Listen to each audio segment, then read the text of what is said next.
täna on 27. august 2022. Oleme Lahtse villas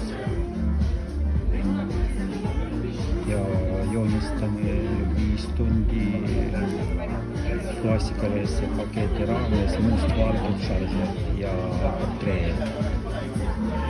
Siin on külalisi kuskil circa 300 inimest, aga me jõuame järelikult kuskil 60 tükki teha 5 tunniga. Üks kunstnik ja teine kunstnik siin ka joonistab see mees.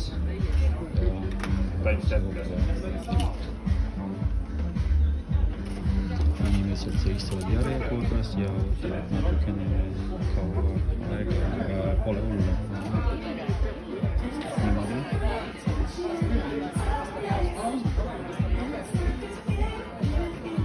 Mõned inimesed seisavad, vaatavad siin.